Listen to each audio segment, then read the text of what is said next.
कि जिस देश में मनुस्मृति का श्लोक जो सबसे पहले गाया जाता हो, यत्र नार्यस्तु पूज्यन्ते रमन्ते तत्र देवता, जहाँ जिस देश में नारियों की पूजा होती है वहाँ देवता निवास करते हैं, and where they are not given respect, जहाँ इस श्लोक से एजुकेशन की शुरुआत होती हो और वहाँ सरेआम निर्वस्त्र करके घुमाया जाता हो, वो दिन दूर नहीं जब गली गली गांव-गांव में ये घटनाएं हो, उससे पहले उसके लड़के को, उसके माँ बाप के, उसके परिवार के और उसके स्टेट के सामने और पूरे देश के सामने होनी चाहिए, कैपिटल पनिशमेंट होनी चाहिए। जिस नॉर्थ ईस्ट के अंदर 1911 के अंदर हिंदू समाज बहुसंख्यक था, वो 2011 के अंदर 100 सालों के अंदर, मात्र 100 सालों के अंदर वो पूरे नॉर्थ ईस्ट के अंदर माइनॉरिटी में आ जाता है। सवाल उठता है कि नहीं उठता अपोजिशन के ऊपर? जब ये कहाँ सोए हुए थे? जब संसद क्यों नहीं ठप हुई? जब न्यायालय के पास क्यों नहीं गई याचिका? ब्रिटेन की संसद में चर्चा हो रही है कि भारत में निर्वस्त्र करके घुमाया जा रहा है।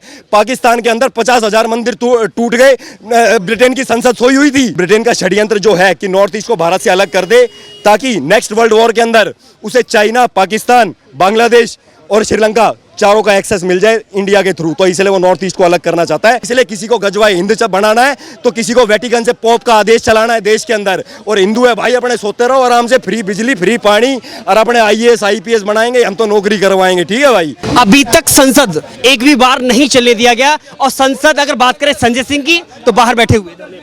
केवल मणिपुर पर चर्चा पीएम क्यों नहीं? भाई मैं ये पूछना चाहता हूँ, जितनी भी अपोजिशन है ना भाई, मेरे को ये बता दे कि मणिपुर में आज से हो रहा है कि ये जो आज हुआ है, मान लिया ये तो निर्वस्त्र किया है भाई, माँ बहन हमारे घर में भी है, और माँ बहन बेटी कोई कुकी, मैती, नागा की नहीं होती, वो देश की होती है। पत्रकार महोदय, हम बिल्कुल जघन्य अपराध है, हम चाहते हैं कि भाई बीच चौराहे दो, और भाई मैं कह रहा हूँ सारा प्राइवेट सऊदी अरेबिया में देते हैं ना, इस तरह की बिल्कुल कैपिटल पनिशमेंट होनी चाहिए। लेकिन यह मुद्दा ये है पत्रकार महोदय, यह मुद्दा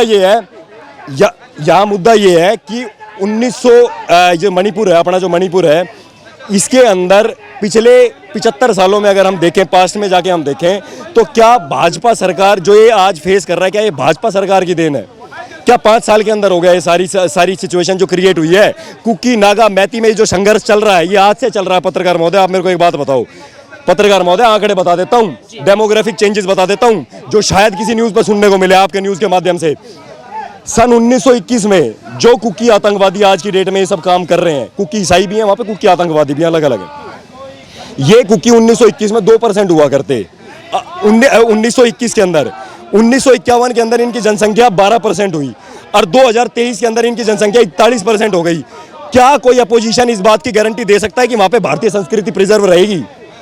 आप मेरे को ये बताओ, अगर 20 साल बाद वहां पे क्रिश्चियनिटी का कब्जा हो जाता है तो क्या वहां भारतीय संस्कृति को रीइंप्लीमेंट करने दिया जाएगा? सवाल उठता है क्या नहीं उठता? इन पे उठता है ना। जो नॉर्थ ईस्ट 1911 के अंदर, जिस नॉर्थ ईस्ट के अंदर 1911 के अंदर हिंदू समाज बहुसंख्यक था, वो 2011 के अंदर 100 सालों के अंदर, मात्र 100 सालों के अंदर वो पूरे नॉर्थ ईस्ट के अंदर माइनॉरिटी में आ जाता है, और उसको माइनॉरिटी का दर्जा नहीं दिया जाता। सवाल उठता है क्या नहीं उठता अपोजिशन के ऊपर? जब ये कहाँ सोए हुए थे? जब संसद क्यों नहीं ठप हुई? जब न्यायालय के पास क्यों नहीं गई याचिका? आप मेरे को जवाब दो पत्रकार महोदय। जिस हिंदू से मणिपुर का नाम पड़ा, मैती, जो मैती समुदाय है, हिंदू समुदाय, वैष्णव समुदाय है, जिससे मणिपुर का नाम पड़ा है, वो आज विलुप्त होने की कगार पे है। आपने क्यों संज्ञान नहीं लिया? जिस मणिपुर के अंदर जिस मैती समुदाय के बारे में बोधचंद्र जो वहाँ का राजा हुआ करता, उसने श्री जवाहरलाल नेहरू जी से ये बात बोली थी कि सन 49 के अंदर मैं भारत में मर्ज कर रहा हूँ मणिपुर को, तो आप कृपया करके जो शेड्यूल ट्राइबल का स्टेटस है ये मेरे मैती समुदाय के लोगों को प्रदान कीजिएगा। मैं इस कंडीशन पे आप मर्ज कर रहा हूँ। भाई उन्हीं जवाहरलाल नेहरू ने जब संविधान बना तो शेड्यूल ट्राइब का दर्जा मैती समुदाय को क्यों नहीं दिया? सवाल उठता है क्या नहीं उठता? एक समाज है मैती, एक समाज वहाँ पे कुकी और एक नागा, ये 3 समुदाय की लड़ाई है, 3 समुदाय के बीच संघर्ष है। कुकी और नागा एक जगह है, जो नागालैंड से आए हुए हैं नागा है। कुकी और नागा एक तरफ है और मैती एक तरफ है। मैती वहाँ की मूल प्रजाति है आज की डेट में, जिसके ऊपर नाम मणिपुर पड़ा है। ये एक तरह से एक सर्कल की तरह आप समझ लो इसको, कि ये पूरा एरिया पहाड़ी है, जिसमें 90% एरिया हिल है और 10% प्लेन एरिया है। तो 10% प्लेन एरिया मैती का है पत्रकार महोदय, और 90% एरिया जो है वो हिल एरिया है, जिसमें कुकी और नागा है। अब मान लो आप मैती समुदाय से बिलोंग करते हो, आपके बच्चों को यूनिवर्सिटी जाना है, स्कूल जाना है, असम जाना है, बाउंड्री क्रॉस करके कहीं जाना है, तो आपको कुकी और नागा से एक्सेस चाहिए कि नहीं चाहिए? और आपके बीच में अगर संघर्ष है तो आपके बच्चे सेफ है या नहीं है? आप मुझे एक बात बताओ, दिक्कत है क्या नहीं है? यह अपोजिशन पार्टी कहाँ थी? अगला मुद्दा, जिस मैती समुदाय के ऊपर मणिपुर है, जो वहाँ की मूल जनजाति है, उसको 1960 का लैंड रिफॉर्मेशन एक्ट ये इजाजत नहीं देता कि आप 90% कुकी और नागा के एरिया में जमीन खरीद सकते हो। ये अन्याय है क्या? नहीं है। आप मेरे को इस बात का जवाब दो, ये अपोजिशन कहां सोई हुई थी जब ये अन्याय घटित हो रहा था? और 1960 से लेके 2023 तक ये चल रहा है। लैंड रिफॉर्मेशन एक्ट जो इंट्रोड्यूस करा गया था उस सरकारों, और उस टाइम किन की सरकारें थी, इसका भी संज्ञान लिया जाए। भाई मैं हरियाणा का हूं, मैं हरियाणा के किसी भी डिस्ट्रिक्ट में जमीन ले सकता हूं। तो भाई ऐसे मणिपुर में अगर मैती है तो वो कहीं भी रह सकता है ना भाई। तो 10% भी एरिया में है, वो 10% एरिया में है। अब ये संघर्ष क्यों हो रहा है, ये क्यों नहीं बता रहे जनता को कि ये संघर्ष क्यों, चर्चा क्यों नहीं कर रहे पार्लियामेंट में? क्योंकि मणिपुर एक्सपोज हो जाएगा पूरा का पूरा, मैती समुदाय के राइट एक्सपोज हो जाएंगे। भाई दिक्कत ये आ रही है, मैती समुदाय की जमीन पे ये 90% आदमी अपना घर बनाने लगे। इन्होंने 90% पे तो कब्जा कर ही रखा है कुकी और नागा ने। अब ये कुकी और नागा ईसाई जो है, ये मैती जो हिंदू बच रहा है वहां पे 10% एरिया में है, ये वहां पे भी जमीन लेने लगे। पत्रकार महोदय, आपकी जनसंख्या नहीं बढ़ेगी क्या? अगर मैती समुदाय में मैं होता, भाई हमारी समुदाय की जनसंख्या भी तो बढ़ेगी, तो हम कहां जाएंगे? अगर सारे देश में वही बस जाएंगे तो। ये मुद्दा यहाँ है। दूसरा मुद्दा यहाँ जो है वो मैं वो बताना चाहता हूँ। 1990 से लेकर 2023 तक बर्मा से बाउंड्री भिड़ती है मणिपुर की। बर्मा से एक चिन जनजाति के लोग यहाँ लाके बसाए गए जंगलों में षड्यंत्रों के तहत एक एनजीओ खुलता है, उसको विदेशों से फंडिंग होती है, वो पैसा देता है इन चिन जनजातियों के लोगों को, और ये वहाँ पे पॉपी और ओपियम कल्टीवेशन करते हैं, जिसको कहते हैं हिंदी के अंदर अफीम की खेती, जिसको पूरे नॉर्थ ईस्ट ने बर्बाद कर दिया।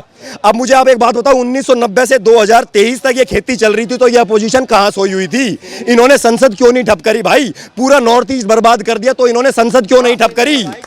आप मुझे बात बताओ ना। दूसरा, आप मुझे एक बात बताओ, क्या मैती ईसाइयों की हत्या नहीं हो रही कुकी आतंकियों द्वारा? अब आप मुझे एक बात बताओ, जो मैती ईसाई बन गए हैं, वो हिंदू वैष्णव है, लेकिन उसमें से भी कई ईसाई बन गए हैं। भाई मैती, उसके अंदर भी ईसाई रहते हैं, हिंदू भी हैं और ईसाई भी हैं। भाई वो आतंकवादी है, जो कुकी के अंदर जो ईसाई है ना, वो आतंकवादी है, वो इनके फंडिंग द्वारा चलते हैं, ठीक है भाई। अब जो ये जो मैती समुदाय है, पत्रकार महोदय, इनको हथियारों से मारा जा रहा है, पिछले 60 सालों से मारा जा रहा है। आपने क्यों संसद ठप नहीं करी? आर्म्स की ट्रेनिंग लेके बर्मा में चाइना के द्वारा फंडेड, बर्मा के द्वारा फंडेड, ब्रिटेन की मिलिट्री एजेंसी MI6 के द्वारा फंडेड, पाकिस्तान के ISI के द्वारा फंडेड, इनको हथियारों की ट्रेनिंग दी जाती है, इनको हथियार सप्लाई करे जाते हैं, और इतने एडवांस वेपन्स है, आर्म्स एंड एम्यूनेशन है कि जो भारत की फौज के पास भी नहीं है। भाई आपने क्यों अपोजिशन ने संसद बंद नहीं करी? आप मेरे को इस बात का जवाब दो पत्रकार महोदय। दूसरा मुद्दा, आप मेरे को ये बताओ, भाई जो आज संसद बंद कर रहे हैं, क्या वो जनता को इस बात के बारे में बताएंगे?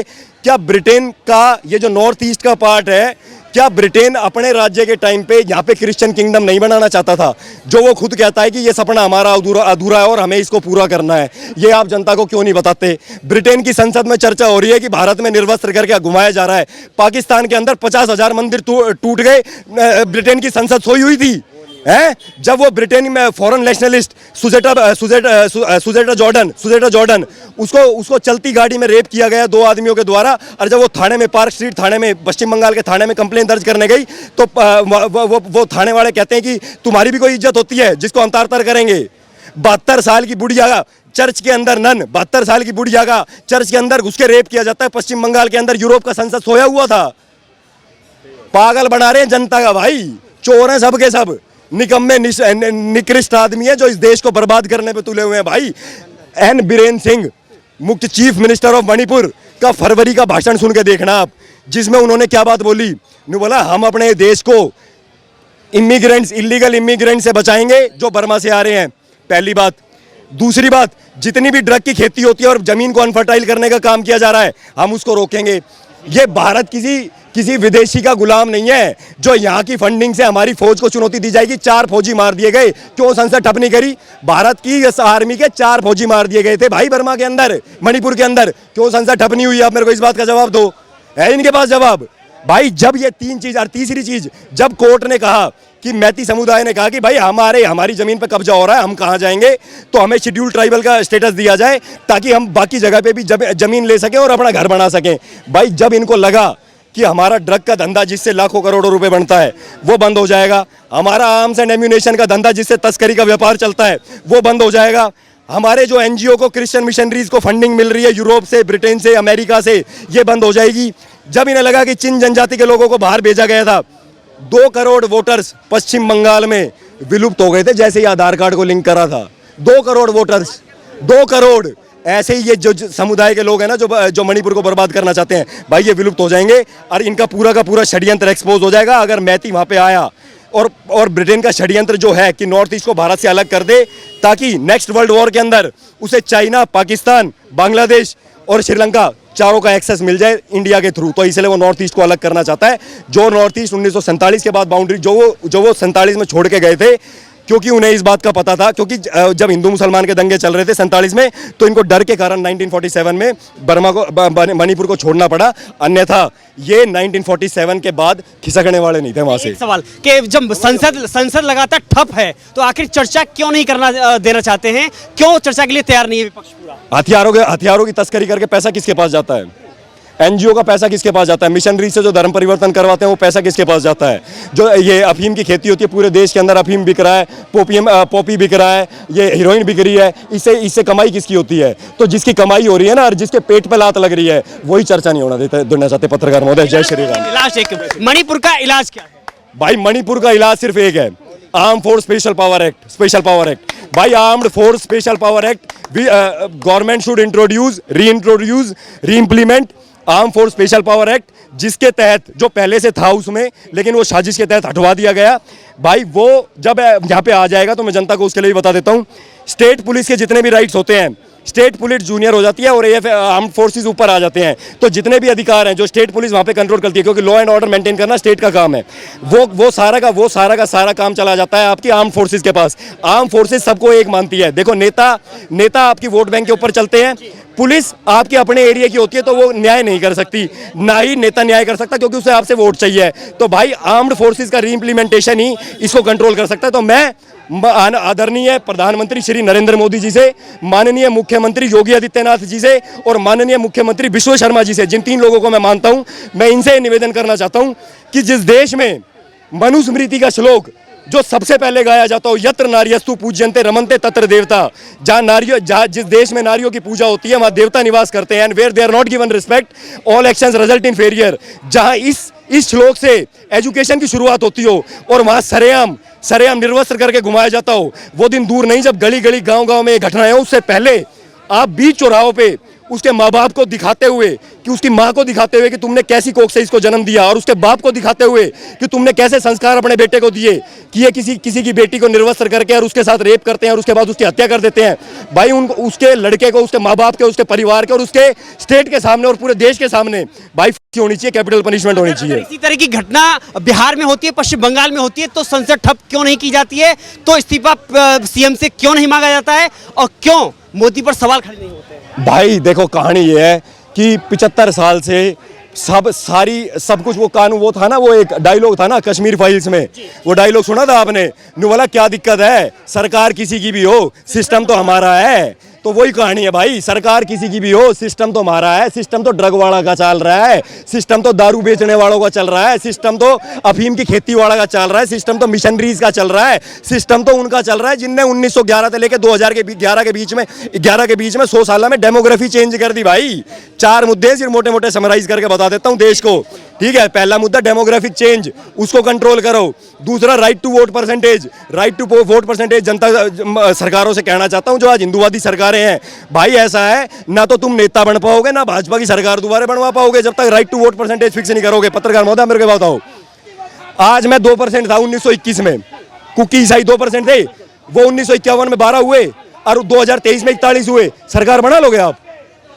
सरकार बना लोगे हिंदुओं की? भाई वो इस नीति पे काम करते हैं कि हमें ना बम से लड़ना है ना गोली से लड़ना है, हमें सिर्फ चार शादियां, 40 बच्चे और वोट करके अपना प्रतिनिधि चुन के संसद पे बहुमत हासिल करना है, और उसके बाद हम अपने राजा से सब कुछ करवा लेंगे जो हम चाहते हैं। जो हमने ईरान में कराया, जो हमने इराक में कराया, जो हमने इजिप्ट में कराया, जो हमने जॉर्डन में कराया, जो हमने लेबनान में कराया, जो हमने मिस्र में कराया, जो हमने इंडोनेशिया में कराया, वही हम भारत में कराएंगे। और यही इसी पे चल रहा है। इसलिए किसी को गजवा हिंद बनाना है तो किसी को वेटिकन से पोप का आदेश चलाना है देश के अंदर, और हिंदू है भाई अपने सोते रहो आराम से, फ्री बिजली फ्री पानी, और अपने IAS IPS बनाएंगे, हम तो नौकरी करवाएंगे, ठीक है भाई? अंत में यही कहूंगा पत्रकार महोदय, AFSP रीइंट्रोड्यूस करना ही, रीइंप्लीमेंट करना ही एकमात्र सॉल्यूशन है, इसके अलावा कोई सॉल्यूशन नहीं है। जय हिंद भाई, वंदे मातरम। बहुत धन्यवाद।